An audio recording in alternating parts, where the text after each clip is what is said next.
So what exactly is keeping Dead by Daylight alive? Because surely it isn't keeping the player base happy. That definitely doesn't seem to be on the devs' to-do list. Nor does it seem actually balancing the game, because that also doesn't appear to be on the top priorities. But there has to be something that Dead by Daylight or behavior is doing that is keeping Dead by Daylight alive. And that's what we're here to talk about today. I'm joined here with Psyren. It's me. And we're just going to discuss a little bit about what exactly is making Dead by Daylight persevere after all of the trouble that it's been going through. What kind of trouble is it going through? You mean how it sucks? Yeah, Is that what you mean? that's exactly what I mean. Because Dead by Daylight has not done a very good job working for its existing player base. It's done a pretty good job when it comes to luring new people in, but as most people would say, it sounds like the people that get the most of what they want are the Twitter survivors. So let's start with the first segment of this episode.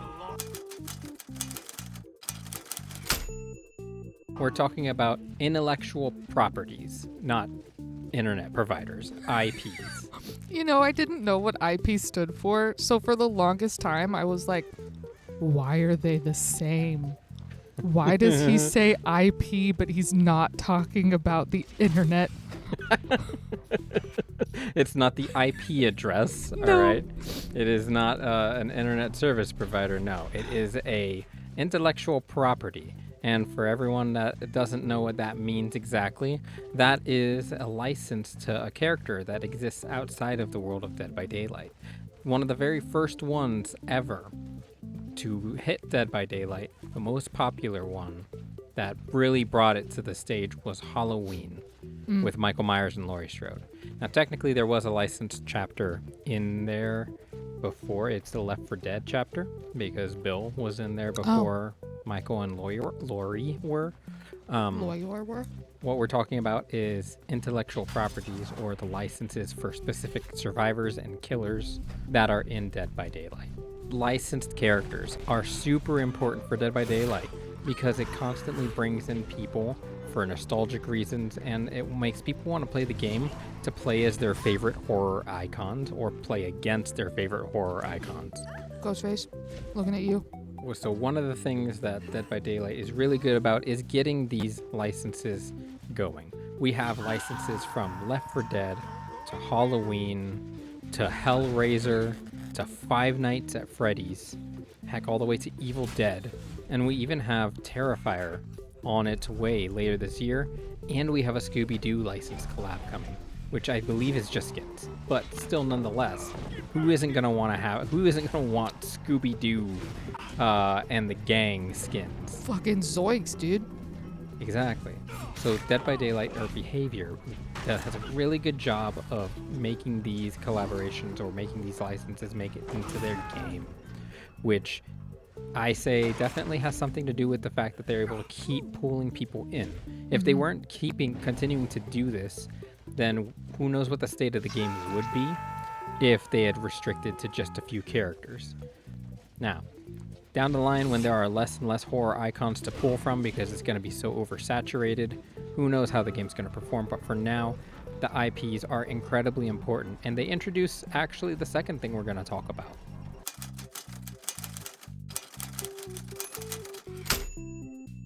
Variety. So when you go and jump in as a survivor and you decide to just queue up for a solo queue, you're playing in public lobbies, or you play with a couple of friends, you don't know who you're going up against.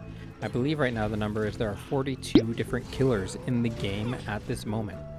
And that means there are 42 different kinds of games you're able to get into.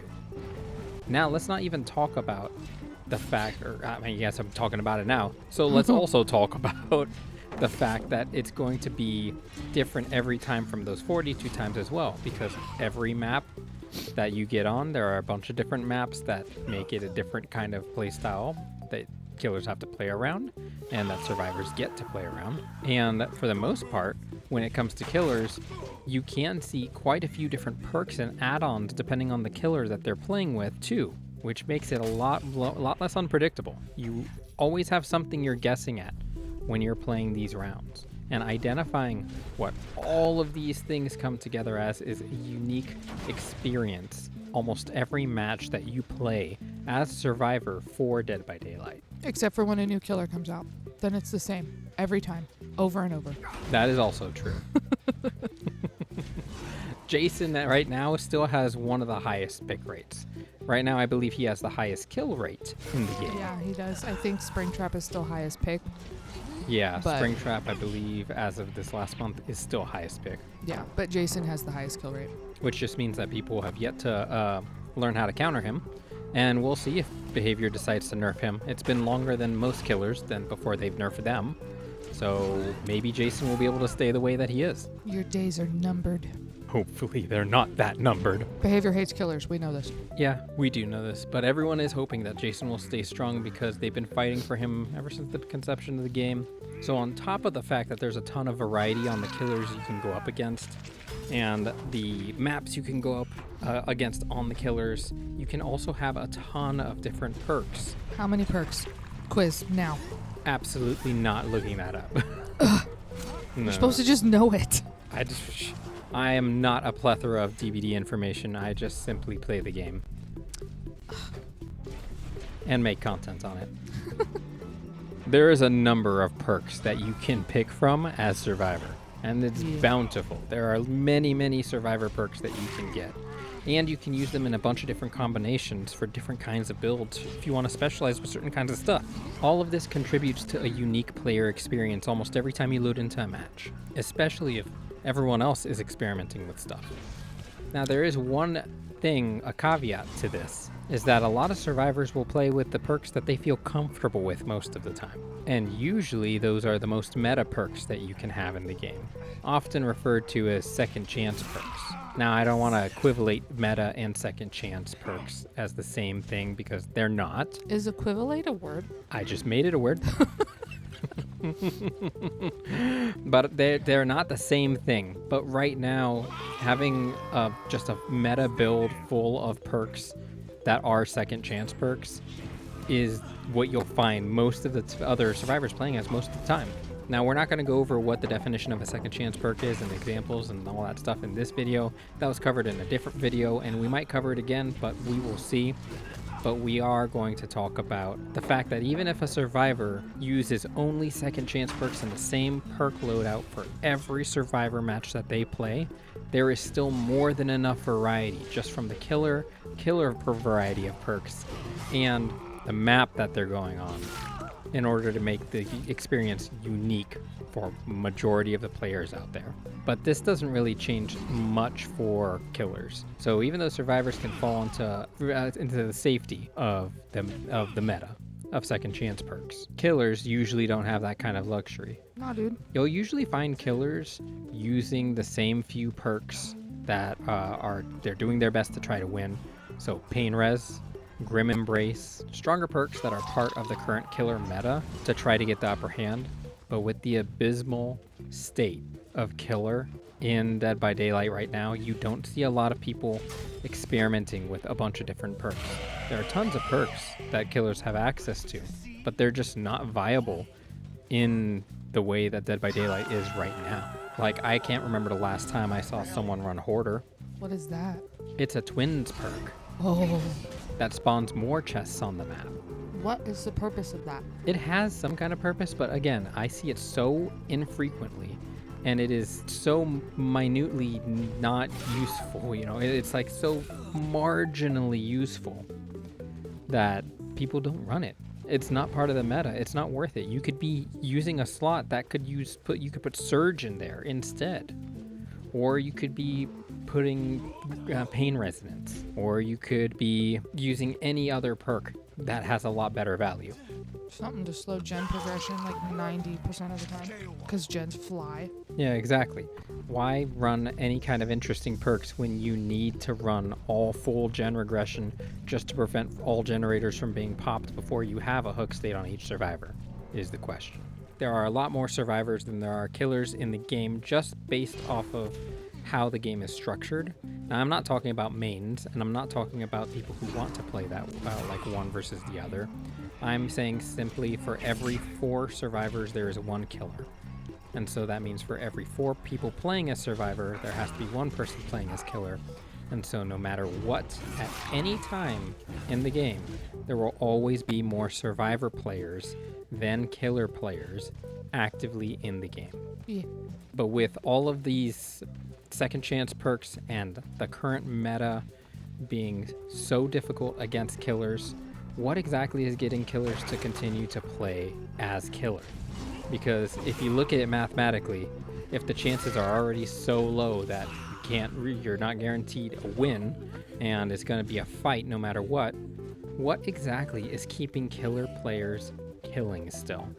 And that leads us to our next topic.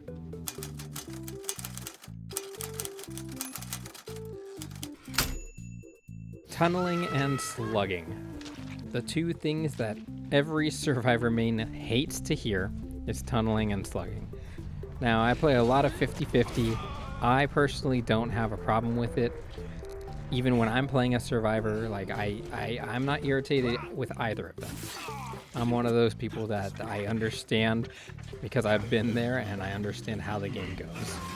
But tunneling and slugging has become very prevalent and incredibly useful for killers in this meta at this time.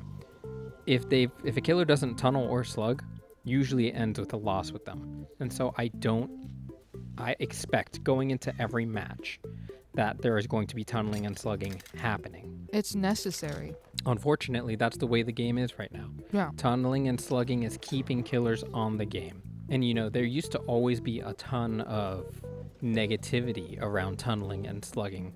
But I've seen a lot more content creators coming out in the past couple years, and they're getting more and more popular, who prioritize tunneling and slugging. And they don't do it in a toxic way.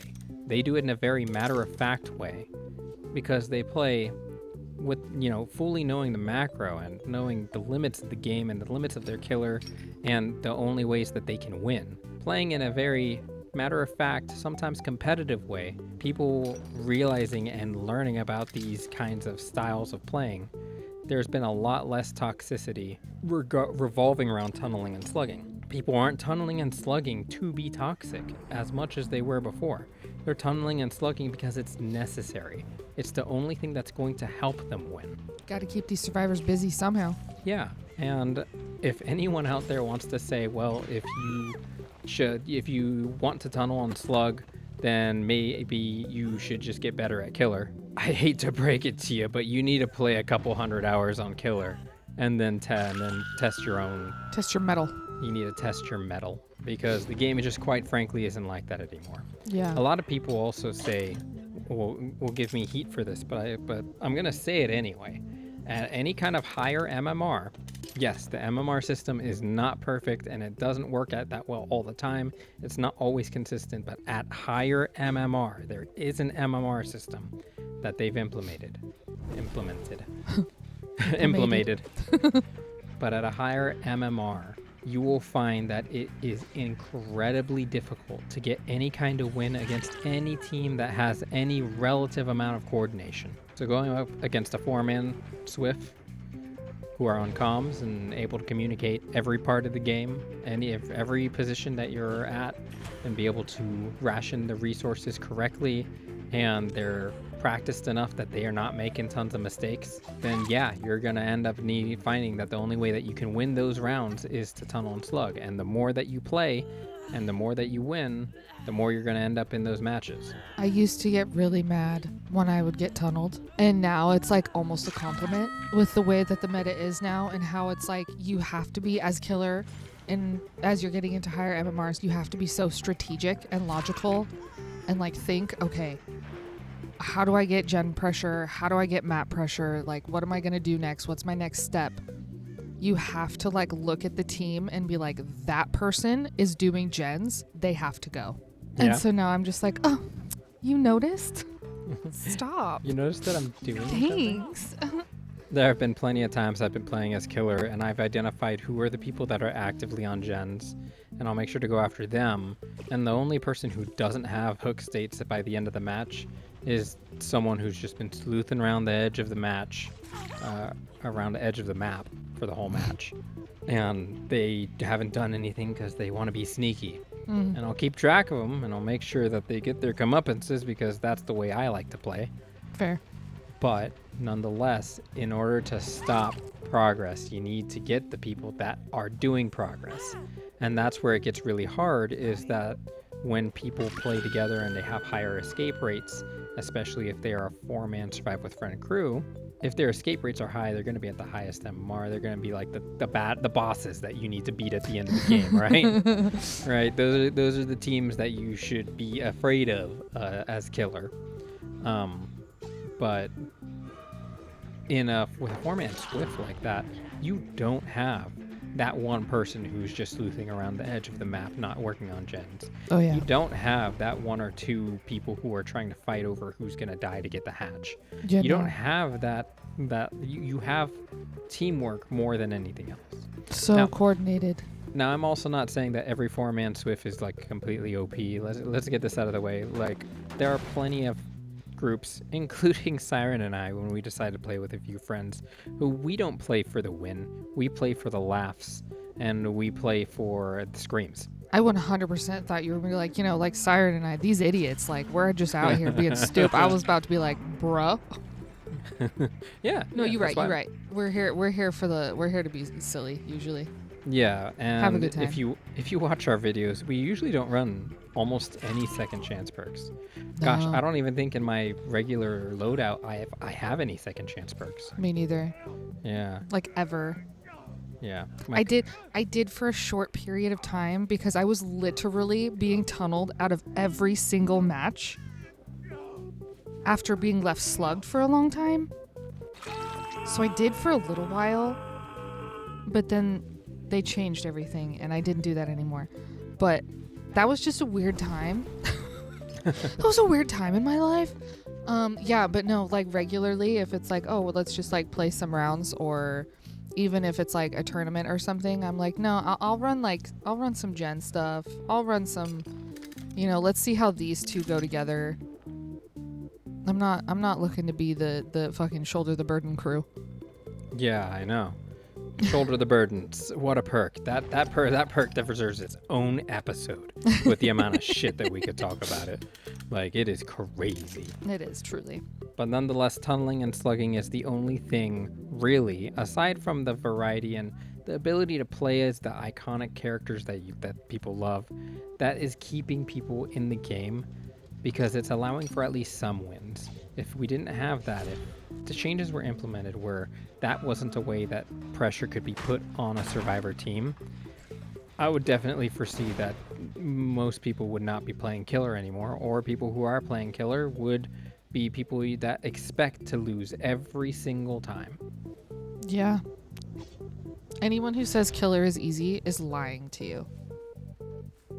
Anyone who's saying killer is easy obviously needs to have a reality check. Because, I mean, you look at even, like, these huge players, like the best in the world killers, and they will struggle against a well-coordinated team. That's right. And it's quite unfortunate, too, that that's the way that it is. But this is where we currently find our meta and currently find the game. There is not a ranked mode. There's only one mode. It's play or don't play. So until such time that they decide to change this, then it's going to stay the way that it is. As a honorable side mention, I've noticed that there's been a lot of talk going on where people, to play in a ranked mode, since Dead by Daylight won't make one, people have been turning off crossplay and been playing on those dedicated servers instead of playing on the crossplay servers. And seeing as most people wouldn't do it anyway, like they were basically empty servers, anyone who's opting crossplay off knows what they're getting themselves into. And so they're all playing as basically ranked. Interesting. So that's an honorable side mention. That's something that the community is doing themselves. But again, it's something that Behavior is refusing to provide for its players. They hate us. But there is one thing that Behavior is always happy to provide to its players, and that leads us into our next segment.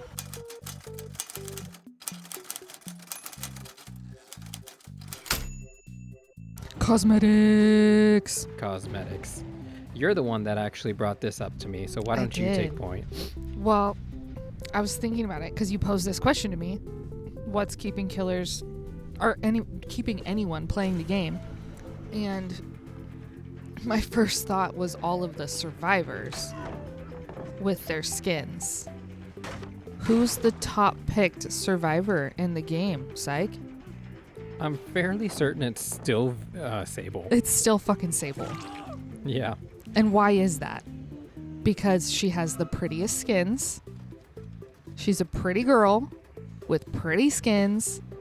And all the people get to, her. I put pretty girl in pretty short skirt, you know. And again, we're not saying this is everyone, but this is of course not. Of course not. A decent size of But I player mean, base. almost every lobby you have, there's going to be at least one. Like most of the time. But I mean, it's not just Sable, it's all the other survivors. You can customize the experience a little bit as a survivor by all the different skins that you get to choose from with all the different survivors you get to choose from. That's right. And I feel like that's huge in keeping people playing the game because they can put themselves as someone else for a little while. And seeing as cosmetics is an easy way for them to get consistent income, it's no wonder that they're so focused on it. Of course. That's where the money is. Because there's a lot of effort that goes into each chapter, a lot of design. And don't get me wrong, the cosmetics team at Behavior, Amazing. they got really good designs. Oh yeah, incredible. Unfortunately, there are so many cosmetics in the game that it is hard to justify the amount of money that is to be spent to get these cosmetics, or the amount of time if you're using iridescent shards for some of them. And it is way more lucrative for Behavior than creating the chapters, whereas most chapters cost the same amount, if not less than, a single cosmetic. Sometimes, yeah. And so if someone buys 3 cosmetics, they could basically say fuck all to all the effort that they had put into a chapter that's coming out because they designed a cosmetic. And most people bought that cosmetic. And so survivors that keep getting played keep getting cosmetics. Right now, the top pick rate for the last month appears to be Sable and V. Not surprised by either of those. Not really, no. Especially since V just had her bathing suit outfit come out. Uh-huh. I wonder how long Sable and V will be competing for the top slot. If Sable will ever end up being knocked down from the top pick of survivors. That depends who gets jiggle physics first. And speaking of competition, that leads us into our final topic about why Dead by Daylight's still alive.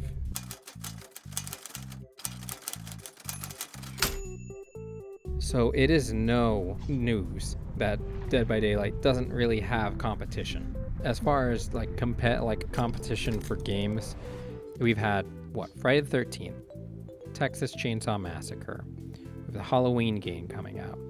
We have technically Carnival Hunt could be considered one. There was Identity V for a while. So we have all these different games, but there's something that's fundamentally lacking from all of them that make them competition or even keep them alive. So just thinking about it, whenever we've had a franchise that decides to boot up their own asymmetrical horror, such as Texas Chainsaw Massacre, Friday the 13th, we got the new Saw game coming out, we got the new Halloween game coming out, they are going to be lacking something that's incredibly vital. And it's one of the couple of points that we actually talked about already, and it's the variety. Because once you play a game against a specific killer, you can only play it so many times in so many ways. When you think about Dead by Daylight, imagine for a second that every single killer in Dead by Daylight was removed except for Michael Myers. That every single match you queue up for is going to be against the Michael Myers, and you know it. Yeah. Now let's say they add in 2 other killers, right? That are Michael Myers clones. Similar powers. Not identical, but there's a little bit of variety. It doesn't change the fact that you're still going up against the same killer, really. And how many times can like a licensed IP branch out with a single character that it owns and create as many diverse variations comparable to what Dead by Daylight has just from using IPs from other people, from other sources? It's just not comparable. So we don't really have competition that can rival Dead by Daylight because all the competition that's come out recently in the past few years has been licensed and come directly from a license, which means that their wiggle room and the amount that they're able to do for variety plummets. Yeah. Usually, an intellectual property or a license holder won't be doing a license chapter with some other license holder. It's not like you're going to see the Halloween game, or I could be proven wrong, it would be great, but it's not like you're going to see the Halloween game getting a Freddy Krueger chapter. What? I know. Crazy, right? What do you mean? Identity V had its strengths, had a lot of weaknesses. It's its own thing. It would never really competed with Dead by Daylight enough, though, because there were just too many iconic horror IPs that Dead by Daylight had already, and news on Identity V just never really spread. Yeah, I don't even know what that is. I'll save you the time. You wouldn't enjoy it, I think. I don't really enjoy it personally. Okay. But we can always give it a try if people want to see it for this channel. And then the last thing that I have to say about the no competition is that one fundamental problem that we've seen with games like Carnival Hunt or other games, which I kind of predict the Saw game to be, we're going to see, I'd like to be proven wrong, is simplicity. People like simple things to be able to focus on, especially if there's going to be a bunch of variety that's mixed in that makes it fun, right? People understand, oh, okay, 5 generators. There's an icon that says 5 and it has a generator next to it. And then open door and escape. Or hook people until dead. Those are pretty simple concepts. You introduce other different factors that make the gameplay more complex or confusing for people to be able to wrap their heads around. It's not going to retain people or pull people in. If it takes 20 plus hours of playing the game just to understand the main objectives of the game, it might be a bit too complicated. For Dead by Daylight, they have it on point. You go up to a generator and you start repairing it. Once all the generators are done, you get out the door. I heard that one of Carnival Hunt's big problems was that the objective was unclear. You have to search for specific things and then take them to specific places, but it's not none of it's communicated or clear or objective based, and so you don't know your progress and you have a hard time finding things, and just being able to get the hang of the game can be really tough. And so unfortunately, games like that aren't going to do as well or compete against Dead by Daylight at all because they're just lacking the ability for people to just sit down and start playing. Yeah, because when I started, I might not have been good. I wasn't. I was really bad, actually. But at least I knew what I was doing. Yeah, you knew what the goal objective was. Yeah, the objective was very clear. Yeah. Finish gens, get out. Yep, and you know that's Don't how die. you survive. Yeah. It's more than just survive the trial. Okay, well how? Find key on floor, try to find out what you have to do with it kind of thing. Or however some of these other games are going to come out. We'll see. But these are the things that keep competitors from really being able to steal the show or even become a competitor to Dead by Daylight. And until then, they really do hold a monopoly in the asymmetrical horror arena. There are some other games, honorable mentions like Killer Clowns from Outer Space and stuff that they still have specific people who play it and followings and stuff like that, but they're not large, and usually competitive wise they still lack in a lot of these areas. And so all being said, those are the biggest reasons that Dead by Daylight has not died and why it still is alive to this day. Why won't you let me die? If any of these end up falling apart, the aspects here, it could spell real disaster for Dead by Daylight and Behavior as a development studio. We've seen in the past that Behavior's tried up different games. Dead by Daylight's their golden goose. All the other games have really flopped or not been good. People didn't like the casting of Frank Stone. There wasn't a whole lot of good reception for It Has My Face. Hooked on You was funny, yet Not really replayable. not really. People didn't want to play it. People Yeah. weren't really interested. So they have all these different things, and they have the other games that they had, which I believe there was one that was, I think it was like Soundgarden or something like that. I can't remember what the name of the game was. But either way, like they have these games that they've been trying to do, and they've just not been working. The golden goose they have is Dead by Daylight. If another developer is able to come up with something that competes well enough with them, they could spell trouble. If they start having licensing issues across the board, it could spell some real trouble. If they continue on this path of kind of, killing variety for in certain game modes or whatnot, and the game goes stagnant, it could spell trouble. If they try to address tunneling and slugging without changing the power balance back to the killer, it could spell real trouble. And at that point, what are they going to be relying on? Just cosmetics? But the pretty dresses, though. So that's all we really wanted to talk about and address. So thank you all so much for listening. Thanks, I guess, for listening to us jabber and complain. And really just try to shed light as players to a game that's, we really do like. Shouting into the void. Yeah. Fix our child, please. It's not like we hate Dead by Daylight or anything. You kidding? I have it installed now again. I'm going to be playing in tournaments. I have a deep love for the game. But we recognize that it is not in a good spot. And we want to kind of point these things out in hopes that it gets people talking about it. So that hopefully, if enough people are talking about it, the developers might do something healthier for the game. You can love something enough to want it to be better. And with that, make sure that you guys like the video. Subscribe to the channel if you haven't already. You can check out the link to Psyren's channel in the description below under co-conspirators. Make sure to share this like it's contagious, and we will see you in the next one. Bye-bye.